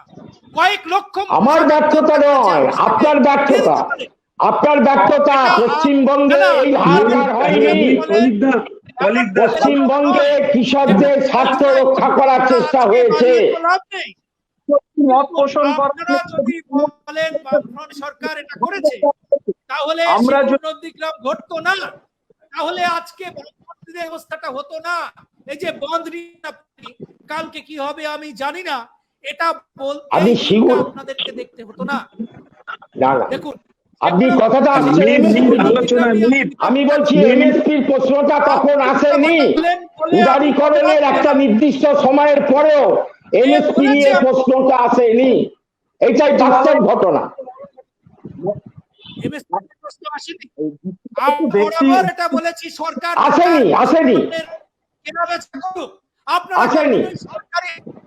আসেনি, আপনাদের কাছে আসেনি, মানে আপনারা তো দুনিয়া নন, আপনারা ধরে নেবেন আপনারা যা করবেন সেটাই। আপনিও বলেননি অলোক বাবু, কার পক্ষ থেকে আসেনি এমএসপির কথাটা?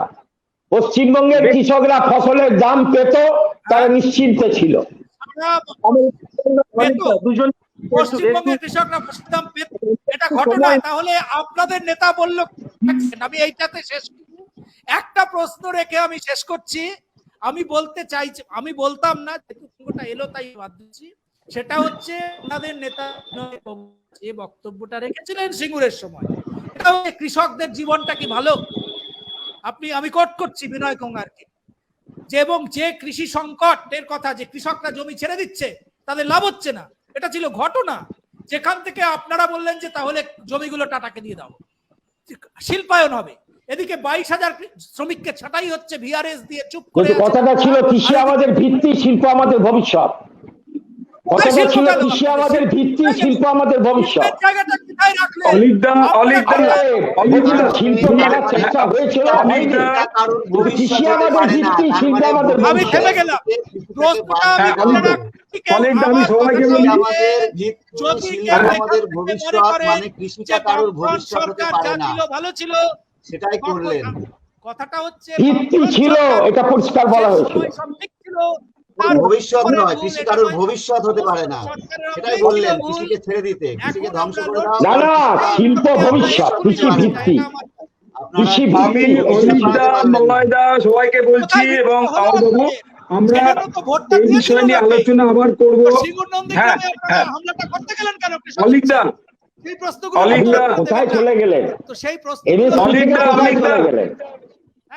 অলিকদা, মলয়দা বলি, আমরা এই বিষয় নিয়ে আবার আলোচনা, আপনারা জানেন আমাদের আলোচনা চলতেই থাকে, কিন্তু আজকে আমরা প্রায় সময় শেষের দিকে আসছি, তো আমরা বিষয়টাই থাকি একটু, ঠিক আছে? রিকোয়েস্ট আমার মিট। হ্যাঁ, মীর শোনা যাচ্ছে না? তুলতাম না, এটুকু বলছি। ঘন্টার পর মীর, হ্যাঁ অমলবাবু আপনি শেষ করুন, অমলবাবু শেষ করুন। শেষ না হয়ে না, যেত। আমার শেষ করার কিছু নেই। আপনি যে কথাটা বলেছিলেন তার উত্তরে আমি কয়েকটা কথা বললাম। আমার বক্তব্য, আগামীকাল ধর্মঘটে সামিল হবে পশ্চিমবঙ্গের কৃষক। আপনাদের চ্যানেলের মাধ্যমে এই আবেদন সর্বত্র মানুষের কাছে পৌঁছে যাক। এই প্রশ্ন নিয়ে যদি ভবিষ্যতে কোনো আলোচনা হয়, সে আলোচনা করা যাবে। আমরা এই আলোচনা একেবারে স্পষ্টভাবে কিছু কথা আমরাও বলতে চাই। আপনাদের যে ধারণা, আমাদের যে ধারণা, সেই ধারণা নিয়ে কিছু ডিসকাশন হতেই পারে, কিন্তু আগামীকাল ধর্মঘট, এই ধর্মঘট সফল হোক, এটাই হচ্ছে আমাদের মূল কথা। মীর এবং রাকেশ এইটি আমি রোশন, আবেদন আপনার আপনাদের কথা চ্যানেলের কিছু মারফতে পশ্চিমবঙ্গের কৃষকদের কাছে বলতে চাই। বেশ, হ্যাঁ। এটাই কথা যে আসলে কালকে ধর্মঘট আপনারা বাতিল প্রত্যেকে করার জানেন যে জন্য আমাদের আলোচনাগুলো হয়। এখন আমরা যেটা চাইছি যে আগামী দিনটা আরো ভয়ঙ্কর আসছে, এবং সেই জায়গায় দাঁড়িয়ে চেষ্টা করে আমরা সকলে মিলে অন্তত যে মূল যে ভয়ঙ্কর যে অবস্থাটা সেটাকে যদি ঠেকানো যায়। এটা অনেকে তার ভুল ব্যাখ্যা হয়তো করছেন। তো যাই হোক, মিট ঢুকতে ঢুকতে আমি বলি যে অলিক দা, আপনি যেটা বলছিলেন আপনি বলুন, শেষ করুন, তারপর মলয়দা প্রবীর বাবুর কাছে যাওয়াই হয়নি, তারপর প্রবীর বাবুর কাছে। হ্যাঁ বলুন প্রবীর বাবু, বলুন। যেহেতু বলছি সেটা অলিক হচ্ছে, বাবু, একটু আমি শেষ করে নিই। হ্যাঁ আমি শেষ করে নিই। আচ্ছা, সেটা হচ্ছে যে আমার বিতর্ক করার কোনো উদ্দেশ্য ছিল না, কিন্তু আমার কথাটা এইটুকুই, সেটা হচ্ছে আজকে যখন একটা ভয়ঙ্কর আক্রমণের সামনে যারাই সেই আন্দোলনকে সাপোর্ট করছে, এগিয়ে নিয়ে যাওয়ার চেষ্টা করছে, তাদের ঐক্য যাতে থাকে সেটা কাম্য। সেখানে যেন মানে অতীত যেন আমাদের ওপরে কখনোই মানে ডোমিনেট না করে। আমরা সামনের দিকে তাকিয়েই অতীতকে, কিন্তু অতীতকে ভুলে যাব না, এটুকু আমি বলতে পারি। অতীতকে মনে রেখেই আমরা সামনের দিকে চলবো। সেখানে কার কি ভূমিকা সেটা আমাদের মনে আছে, সেটা মনে রাখবো। কিন্তু সামনে যে কৃষকদের অধিকার নিয়ে যে লড়াই, যেটা মলয় অনেক বিস্তারিতভাবে বলেছেন, সেটা হচ্ছে যে আসলে লড়াইটা একটা সর্বাত্মক কর্পোরেট রাজের বিরুদ্ধে, কর্পোরেট রাজকে চাপিয়ে দেওয়ার বিরুদ্ধে, ফ্যাসিবাদের ওপরে, ফ্যাসিবাদকে প্রতিষ্ঠা করার বিরুদ্ধেই আসলে কৃষকরা লড়ছেন। সেই লড়াইয়ের সাফল্য কামনায় আমাদের সবার করা উচিত এবং কাঁধে কাঁধ মিলিয়ে সেই লড়াইকে সফল করার চেষ্টা করা উচিত। হ্যাঁ এটুকুই আমি বলি। হ্যাঁ শোনা যাচ্ছে? হ্যাঁ এবার শোনা যাচ্ছে। হ্যাঁ আসলে আমি সবাইকে একটা কথা বলি, যেটা আমরা মনবাসী থেকে করার চেষ্টা করছি, যে আগামী দিনে একটা, যারা আমরা বিজেপি বিরোধী, তাদের একটা কোঅর্ডিনেশন হোক এবং আমরা মিলিতভাবে একটা লড়াইয়ের জায়গা তৈরি করতে যেন পারি, অন্তত সেটাকে আটকাতে পারি। তার মানে এই নয় যে অন্যান্য যে অপরাধগুলো, অন্যায়গুলো, বাধাগুলো, যেগুলো আরো অন্যভাবে ফ্যাসিস্টদের রূপ ধরে আসছে, সেগুলোকে আমরা অস্বীকার করছি। যেটা প্রবীর বাবু বলার চেষ্টা করলেন সেটাও আমরা ইয়ে করছি। তো মীর চলে এসছে, সুতরাং আমি বলবো মীর, আমরা আলোচনাটা আবার এগা তুই এগো, চল। প্রবীর বাবু একটা কিছু বলতে চাইছিলেন, প্রবীর বাবু আপনি বলুন, মীর তারপর। আমি যে কথাটা বলতে চাইছিলাম সেটা হচ্ছে মানে প্রসঙ্গ যেটা আসছিল সেটা হচ্ছে অলিক বাবু যে কথাটা বলেছিলেন, যে অ্যাকচুয়ালি ঘটনা যদি এরকম হয়, সরকার সব মেনে নেবে আর করব, যদি এরকম হতে যায় তাহলে সেই আন্দোলনে খুব একটা গুরুত্ব করে দাঁড়ায় না। ঘটনাটা একদম ঠিক। আমরা ঠিক সেই জায়গা থেকে যেটুকু এগোচ্ছি, আসলে এত বেশি করাপশন এই সেই প্রশাসনে, যে এখনই যে ব্যাপারটা অমলবাবুর সঙ্গে হচ্ছিল, অনেক ক্ষেত্রে দেখেছি যেন লড়াইটা আমাকে যেহেতু ওরা হারিয়েছে, তাহলে আমার লড়াইটা ওপর ছেড়ে দিয়ে নিচের দিকেই বেশি নেমে যাচ্ছে। তো সেই ব্যাপারটা যদি থাকে তাহলে কিন্তু আখেরে আমাদের এই আন্দোলনটা যেতে যেতে কোথাও একটা যেন আবার নিজেদের মধ্যে সমস্যা একটা তৈরি হয়ে যাচ্ছে। কেন সারা পশ্চিমবঙ্গে যখনই চেষ্টা করা হচ্ছে কিছু একটা যৌথ বা একটা কিছু একসঙ্গে কিছু ব্লক ভিত্তিক কিছু করা হয়, আমরা কিন্তু সেই জায়গাতে যখনই কিছু বলতে যাই সার্বিকভাবে, মানে প্রতিদ্বন্দ্বিতা রাজ্য বনাম হেরে গেছে যারা, তাদের সঙ্গে দ্বন্দ্বটা চলে আসছে। এই সমস্যাটাকে আমাদের এই সংকীর্ণ এই ছোট ব্যাপারটাকে কাটিয়ে আমাদের একটাই শত্রু, সেটা কর্পোরেট। আমাদের একটাই শত্রু যে দেশের দায়িত্বে ক্ষমতায় আছে। আসলে ক্ষমতায় যদি সরকার থাকতো তাহলে কিছু বলা যেত, কিন্তু আসলে ক্ষমতায় কোম্পানি বসে আছে। এখন সেই কোম্পানিকে হটানোর জন্য সেই ক্যাম্পেইনটা আমরা যতটুকু সম্ভব সবাই মিলে চালাবো, তবেই বোধহয় আমাদের আগামী দিনে একটা বড়সড় কিছু করা যাবে, এবং সেই উদ্দেশ্যে এবং সেই বার্তাটা যেন সবাইকে আমরা সবার মতো দিতে পারি, এই কথাটাই আমার বলার ছিল। ধন্যবাদ। বেশ, মলয়দাকে বলতে বলতে শেষ মানে একটা যুক্তিতর্কের জায়গা চলে যাচ্ছিল। যাই হোক, আবার মলয়দার কাছেই ফিরে আসি। উত্তর ভারতে এই কৃষক আন্দোলনকে কেন্দ্র করে যেটা আপনি বলছিলেন, যে এই যে বিভেদ, নিজেদের মধ্যে কাদা ছোড়াছুড়ি, ঝামেলা, সাম্প্রদায়িকতা, এই এই এই উচ্চ নিচ্চ, এই সমস্ত কিছু মিটে গিয়ে সমাজের প্রান্তিক মানুষেরা একত্রিত হয়ে নতুন ভারত গড়ার স্বপ্ন দেখছেন, এবং নতুন ভাবে মেহনতি মানুষ, কৃষকরা একত্রিত হওয়ার মাধ্যম দিয়ে গোটা দেশ জুড়ে একটা কর্পোরেটের বিরুদ্ধে একটা বিরাট বড় আওয়াজ তুলেছেন। এই সাম্প্রদায়িকতার বিক্ষোভ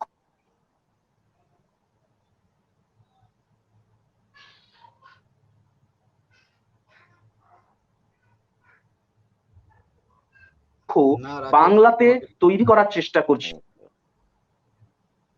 হ্যাঁ, আবার শোনা যাচ্ছে। হ্যাঁ,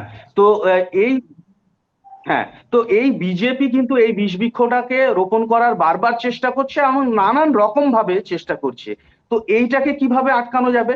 আর দুই হচ্ছে, শেষ আমার একটা ব্যক্তিগত মত ছিল, সেই ব্যক্তিগত মতের জায়গা থেকে, যে কৃষি পৃথিবীর ভবিষ্যৎ, শুধু ভারতবর্ষের ভবিষ্যৎ নয়, পৃথিবীর ভবিষ্যৎ। এই কারণে আমি বলবো যে কর্পোরেট হাঙররা কৃষিটাকেই লাস্ট অল টার্গেট কেন করছে। আমার ব্যক্তিগত অভিমত, যে কর্পোরেট হাঙররা এটা ঠিক বুঝতে পেরেছে যে শুধুমাত্র কৃষি পণ্য এমন একটা জিনিস যেখানে কোনো টার্গেট ওরিয়েন্টেড কাস্টমার হয় না। প্রত্যেকটা মানুষ, যার সকালবেলায় খিদে লাগে এবং রাত্রেও খিদে লাগে, এবং খেয়ে দিয়েই সে ঘুমায়, সকালবেলায় উঠেই খায়। অতএব প্রত্যেকটা মানুষ বেঁচে থাকতে গেলে খেতে হবে, আর খাওয়ার জন্য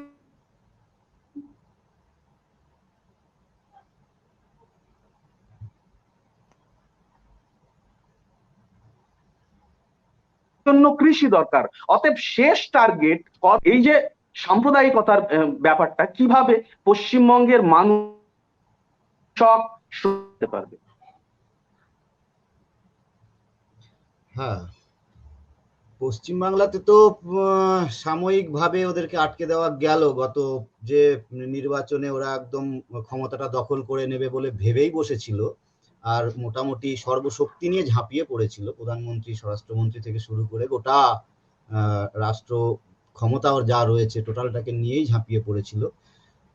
সেখানটাতে তো বাংলার মানুষ একটা পর্ব আটকে দিয়েছে, এবং আমরা দেখেছি যে সেই রায়কে, সেই পশ্চিমবাংলার গণরায়কে ওরা মানতে চায়নি। কেন্দ্র সরকারের যা ক্ষমতা ওদের হাতে আছে, বিভিন্ন কেন্দ্রীয় সংস্থাগুলো ওদের হাতে আছে, সেগুলোকে কাজে লাগিয়ে পশ্চিমবাংলাতে সেই রায়টাকে উল্টে দেওয়ার চেষ্টাও ওরা করেছে। আর এই রায়টাকে যতটা কমিউনালি প্রেজেন্ট করা সম্ভব গোটা দেশের কাছে, সেরকম করবার চেষ্টা করেছে। এর উল্টো যে দিকটা আছে, যে ওরা পশ্চিমবাংলাতে ক্ষমতাটা দখল করতে না পারলেও ওরা একমাত্র বিরোধী পক্ষ হিসেবে বিধানসভায় ঘাঁটি গেড়ে বসেছে, এবং তাদের পেছনে যে শক্তিটা আছে আরএসএস, সেই আরএসএস এর যে প্রভাব অনেকটা গভীর পর্যন্ত তারা পৌঁছে গেছে পশ্চিমবাংলার বুকে, সেটা কিন্তু আমরা হাড়ে হাড়ে টের পেতে শুরু করেছি। এবং ওরা উল্টো দিক থেকে যেটা বুঝতে পেরেছে, যে খুব সহজেই রাজ্য সরকারটা যে তারা দখল করে ফেলতে পারলো না, তার ফলে ওরা আরো গভীর থেকে ওদের যে এজেন্ডা, ওদের যে বিদ্বেষ বিভাজনের এজেন্ডা, ওদের যে হিন্দুত্ববাদের যে এজেন্ডা, হিন্দু রাষ্ট্রের যে এজেন্ডা, সেটাকে আরো গভীর থেকে আরো সামাজিকভাবে আরো ব্যাপক বিস্তৃতভাবে ওরা করবার কিন্তু প্ল্যান পরিকল্পনা করছে পশ্চিমবাংলাতে। ফলত পশ্চিমবাংলাতে লড়াইটা। অলিকদার কাছ থেকে গিয়েই শেষ প্রশ্ন, তারপর আমরা শেষ করব। অলিকদা, এই যে আমি বললাম যে এটা আমার ব্যক্তিগত অভিমত, বললাম যে কৃষি আগামী দিনের ভবিষ্যৎ, মানে পৃথিবী যতদিন আছে ততদিনই কৃষি ভবিষ্যৎ। এই কারণ কর্পোরেটদের শেষ টার্গেট কৃষি। তো সেই জায়গাটাকে আপনি কিভাবে দেখছেন বা কিভাবে খণ্ডন করছেন? না, আসলে এখানে প্রশ্নটা দুই রকম আছে। একটা হচ্ছে এই যে বলা হচ্ছিল যে মানে কৃষি আমাদের ভিত্তি, শিল্প আমাদের ভবিষ্যৎ, এই যে স্লোগানটা 2006 সালে বামফ্রন্টের পক্ষ থেকে দেওয়া হয়েছিল। এখন সমস্যা কি, সেটা হচ্ছে মার্ক্সবাদীরা যেটা মনে করেন সেটা হচ্ছে যে আসলে কৃষিটাও একটা শিল্পে পরিণত হয়। মানে যেমন ধরুন ট্রাক্টরের ব্যবহার, আরো মানে কৃষিটাকে আরো অনেক বেশি নিবিড় করে তোলার জন্য যা যা প্রযুক্তিগত ডেভেলপমেন্ট দরকার সেটা করাটা হচ্ছে কৃষিতে শিল্পায়ন। কিন্তু বামফ্রন্ট সরকার যেটা বুঝলো সেটা হচ্ছে কৃষিটাকে তুলে দিয়ে সেই জায়গায় শিল্পটাকে বসানো। মানে এক অদ্ভুত, মানে কি বলবো, যে এক মানে কি বলবো অদ্ভুত অবস্থা। মানে মার্ক্সবাদের এরকম বিকৃতি যে কৃষি ভিত্তি শিল্প ভবিষ্যৎ, মানে মার্ক্সের কথাটাকে যেভাবে তারা এবার নিয়ে এলো সেটা ভয়ঙ্কর অবস্থা। মানে সেই কারণেই আজকে সারা দেশ জুড়েই যে মার্ক্সবাদী বা বামপন্থীদের তুলনায় দুর্বল অবস্থা, কারণ অনেকের মধ্যে এরকম ধারণা আছে যে মার্ক্সবাদী বা বামপন্থীরা বোধহয় কৃষিটাকে ঠিক গুরুত্বপূর্ণ মনে করে না। মানে সেইটা হচ্ছে প্রথম কথা, কারণ এটা তো একটা বেসিক নিড, কৃষি ছাড়া তো গোটা সমাজটাই অচল। তাহলে সেই জায়গা থেকেই আসলে কারণ এখানে কোনো টার্গেট ওরিয়েন্টেড কাস্টমার নেই। হ্যাঁ, এবার কিন্তু কৃষিটাকে যদি, যেহেতু কৃষির ক্ষেত্রে যেমন ধরুন বিশেষ ব্যবস্থা, যে কোনো সরকার যে কোনো ব্যবস্থাকে কিন্তু পরিকল্পনা মাফিক নিতে হয়। যেমন ধরুন জাপানের ক্ষেত্রে আজকে যে সমস্যাটা হয়েছে যে কৃষিটা, মানে কৃষি কাজ করে যে পরিমাণ ইনকাম সে করতে পারবে সেইটা দেখা যাবে যে একজন শ্রমিক শিল্পে যতটা শোষণ হওয়ার পরেও যতটুকু ইনকাম করে সেটা বেশি। সেজন্য জাপান সরকার যারা কৃষি কাজ করবে তাদের জন্য স্পেশাল ব্যবস্থা নিয়ে রেখেছে। তাদের ওই যে উৎপাদিত ফসলের মূল্যে কিন্তু তাদের কোনো মূল্য, মানে দামটা নির্ধারিত হয় না। আমরা তো এমএসপির দাবি করছি এখানে যে ফসলটা উৎপাদন হবে তার 1.5 গুণ অন্তত দামটা দাও উৎপাদন মূল্যের খরচ। কিন্তু যে দেশগুলো উন্নত পুঁজিবাদী দেশও, যেখানে শিল্পায়ন হয়েছে, সেখানে কিন্তু কৃষিতে যে ভর্তুকির ব্যবস্থা চালু আছে সেটা কিন্তু ফসলের মূল্যটাকেও ধরে নয়, বরং যেটা প্রয়োজন সেই জায়গাটাকে কিন্তু তারা তৈরি করার চেষ্টা করে। তো এখন মূল বিষয় হচ্ছে যে আজকে যে কৃষিকে কেন্দ্র করে বা শিল্পকে কেন্দ্র করে যে বিতর্কটা এসছে, এটাকে একদিক থেকে যেমন তাত্ত্বিক দিক থেকেও এটাকে সমাধান করা প্রয়োজন, কারণ যে ভুল ধারণাগুলো আছে মানুষের মধ্যে যদি সেই ধারণাগুলো থেকে যায় তাহলে সমস্যাটা বাড়ে। সেই রকমই আবার সেই সুযোগটাকে কাজে লাগিয়ে যে ফ্যাসিবাদীরা যে প্রায় এটাকে একটা কোম্পানি রাজে পরিণত করতে চাইছে, যে কৃষিটা থাকবে কিন্তু কৃষিটা কার হাতে থাকবে? থাকবে কোম্পানির হাতে। তাহলে এখানে কিন্তু কৃষি ভবিষ্যৎ ভিত্তি এই প্রশ্নটা অবান্তর। তারা কিন্তু কৃষিটাকে নিজেদের খপ্পরে আনতে চাইছে। এবং আরেকটা এখানে চক্রান্তও কাজ করে, সেটা হচ্ছে ভারতবর্ষের যে একটা কৃষি প্রধান দেশ, ভারতবর্ষে কৃষিযোগ্য জমি সারা পৃথিবীর মধ্যে সবচেয়ে বেশি, এবং এখান থেকে একটা পরিমাণে ভারতবর্ষের কিন্তু স্বাধীনতা স্বনির্ভরতাও একটা পরিমাণে আছে, কারণ অন্তত খাবারের জন্য চাইলে অন্যের কাছে হাত পাততে হয় না।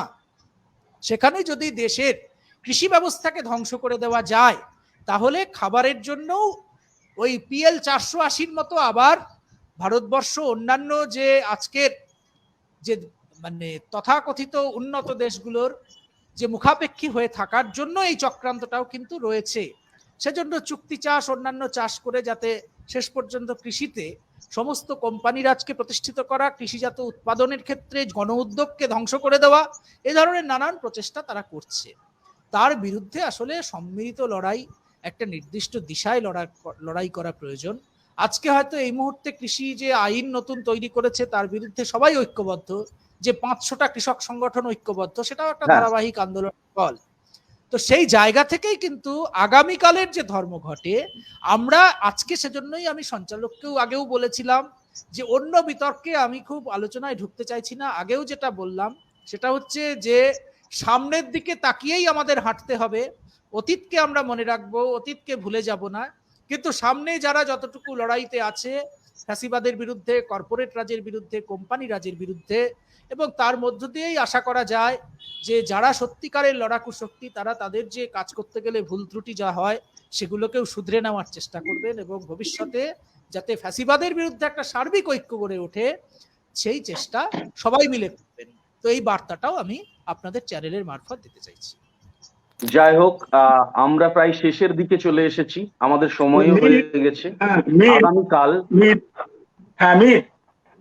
শুনতে পাচ্ছিস?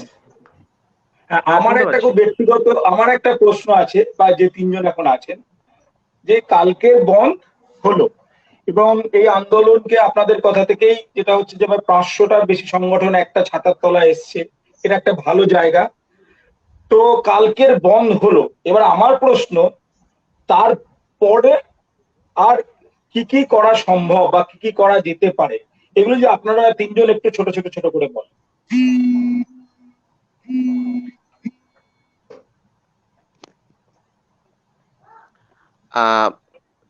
প্রথম বলছি আমি, আসলে কালকের বনটা হলো, আমরা এমন একটা জায়গাতে, এমন একটা প্রান্তে দাঁড়িয়ে আছি কৃষকরা, আমাদের কাছে সেরকম লড়াই করার যে সবচেয়ে বড় অস্ত্র, সেটা হচ্ছে আমাদের মতামত, আমাদের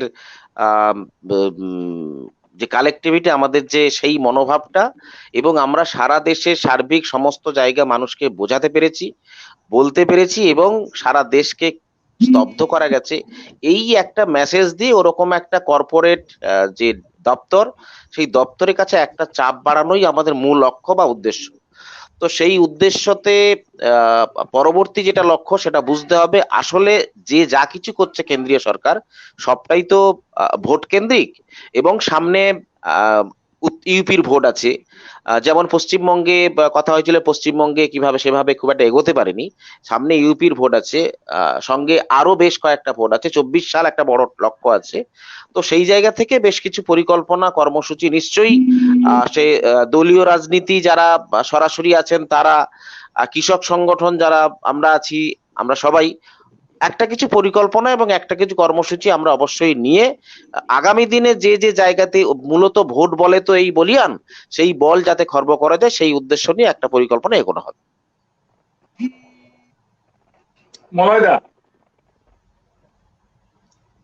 না, এটা তো একটা চলমান আন্দোলনের মধ্যে থেকে, একটু কাছে, মাইকের কাছে এসো, খুব আস্তে আস্তে।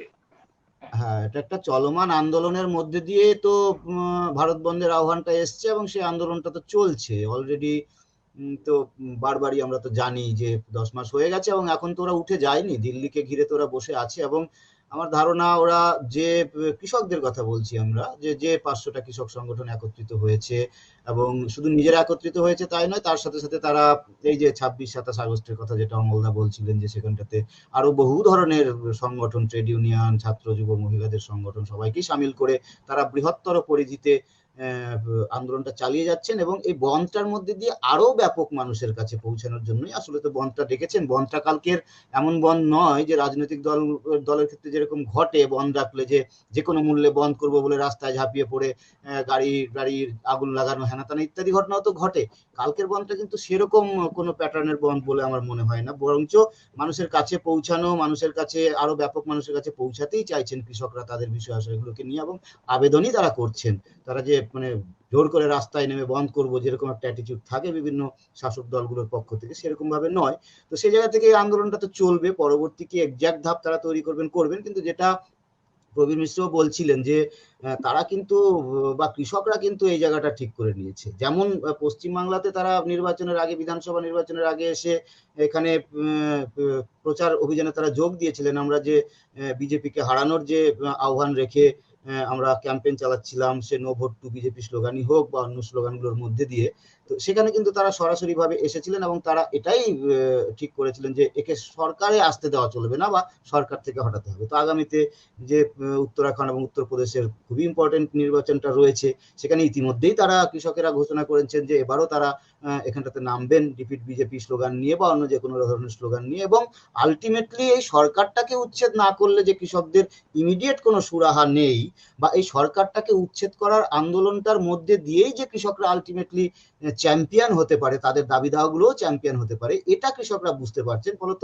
এটা পরপর রূপ বিভিন্ন রকম রূপই নিতে পারে, কিন্তু এটা যতক্ষণ পর্যন্ত না এই সরকারটা, কেন্দ্রের বিজেপি মোদী সরকারটা সরছে, সরকার থেকে অন্ততপক্ষে সরছে, ফ্যাসিজম তো আরো গভীর ব্যাপার, সেটাকে হারাতে গেলে আরো গভীরের লড়াই দরকার আছে। কিন্তু অন্ততপক্ষে সরকার থেকে সরানোর জায়গাটা যতক্ষণ না হচ্ছে, ততক্ষণ আমার ধারণা পরপর বিভিন্ন ধরনের কর্মসূচি চলতে থাকবে, আমাদের এই কৃষক আন্দোলনের অভ্যন্তর থেকে আসতে থাকবে।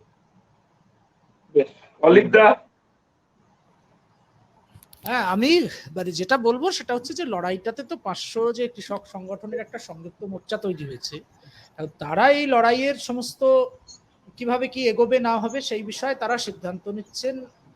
আমরা তার একটা অংশ ঠিকই, কিন্তু তারা যে সিদ্ধান্তই নিক না কেন সেটা তারাই ঠিক করবে, যেটা তারা ঠিক মনে করবেন, এবং তার সাথে আমরা আছি। এবং লড়াইটা যাতে আরো বিস্তৃত হয়, বিজেপি সরকার যাতে শেষ পর্যন্ত বাধ্য হয় কৃষি আইন প্রত্যাহার করতে, এই মুহূর্তে অন্যান্য আইনগুলোকেও প্রত্যাহার করার জন্য, তার মধ্য দিয়ে লড়াই হয়তো আরো তীব্র হবে। তো সেইটা হচ্ছে বিষয়। আর রাজনৈতিকভাবে যদি বলি যে মানে বিজেপি সরকারকে পরাজিত করার সমস্ত জায়গাতে যে কল, সেটা তো ধরুন আমরা দিচ্ছি, তাতে কৃষকরা যে আওয়াজটা স্বতঃস্ফূর্তভাবে তুলেছে সমস্ত জায়গায়, তো সেইটা যাতে আরো জোরদার হবে এটা আশা করা যায়। এবং কৃষক সংগঠনগুলো তো নরেন্দ্র মোদীকে একটা 2রা অক্টোবর পর্যন্ত একটা আলটিমেটাম দিয়েছিলেন। এখন তারা কি সিদ্ধান্ত নেয় সেটা আমরা দেখছি, সেই অনুযায়ী আমাদের পদক্ষেপ আমরা ঠিক করব, এটুকুই বলার। দেখা যাক কি হয়, কালকের বন্ধটা সফল হোক, তারপরে দেখা যাক। আমরাও তাই চাইছি। হ্যাঁ মীর। যুক্তি তর্ক পরস্পরের মতানৈক্য মত যে একসময় সবসময় এক হতে হবে তারও ব্যাপার নয়, কিন্তু আবার বিরোধী মত পোষণ করা মানে একদম বিরোধিতা সেটাও নয়। পাশাপাশি এই যে বন্ধ, আগামী কালকে যে বন্ধ, সেইটা শুধু কোনো পলিটিক্যাল পার্টির মানে নির্দিষ্ট কয়েকটা পলিটিক্যাল পার্টি নয়, এখানে প্রায় 500 মানে সবার কথা অনুযায়ী এখানে প্রায় 500 সংগঠন আছে, কৃষক সংগঠন, এমনি গণসংগঠনও আছে, তারা যুক্ত হয়ে গোটা ভারতবর্ষ তাকিয়ে আছে কালকের বনটা কেমন হবে। পাশাপাশি এমন বিষয় আছে যে এই আন্দোলন ঠিক করে দিবে আগামী দিনের সরকার কারা বা কে থাকতে চলেছে। কারণ বিগত পশ্চিমবঙ্গের ইলেকশনের দিকে তাকিয়েও যদি আমরা দেখি, তাহলে কৃষকরা একদম সমস্ত জায়গায় প্রায় প্রত্যেকটা জেলায় তাদের প্রচার করে বিজেপির বিরুদ্ধে যেন ভোট না দেয় মানুষ, সেটা প্রচার করে আপাতত আমি যদি বলি তাহলে কৃষকরা এই মুহূর্তে যে লড়াইটুকু দিয়েছে, সেই লড়াইটুকুতে কিন্তু আপাতত পশ্চিমবঙ্গে তারা বিজেপিকে পরাস্ত করতে পেরেছে। আগামী দিনে আবার উত্তর ভারতে বিভিন্ন জায়গায় ভোট আছে, তারা কিভাবে লড়াই করবে, কিভাবে লড়াই দেবে সেটা ভবিষ্যৎ বলে দেবে। কিন্তু আগামী কালকের বনটা শুধু এই নয় যে আগামী কালকের বন্ধ হয়ে গেল মানেই কৃষকের সমস্ত সমস্যা সমাধান হয়ে গেল। আগামী দিনের বনটা এইটা হয়তো আরো একটু সাহস দেবে, যে এই সাহসটাকে দিবে যে আগামী দিনে তাদের কর্পোরেটের হাঙর থেকে কিভাবে বাঁচবে। আগামী দিনের বন্ধ বলে দিতে পারবে যে এপিএমসির জায়গাটা কিভাবে থাকবে। আগামী দিন বলে দিবে হয়তো এমএসপির বিষয়টা কিরকম থাকবে, তাদের অধিকার। শ্রম কোড যে আলোচনায় আসলো না সেইভাবে, কারণ খুব সেই শর্ট টাইমের মধ্যে অত ভালোভাবে আলোচনা হয়তো হয় না, মাঝে কিছুটা তর্ক বিতর্কও চললো। এই যে শ্রম কোড, এই শ্রম কোডের মাধ্যম দিয়ে শ্রমিকের যে বেঁচে থাকার অধিকার, কাজ করার যে অধিকার, সেই অধিকারের হস্তক্ষেপ করছে সরকার, সেই সরকারকে পাল্টা জবাব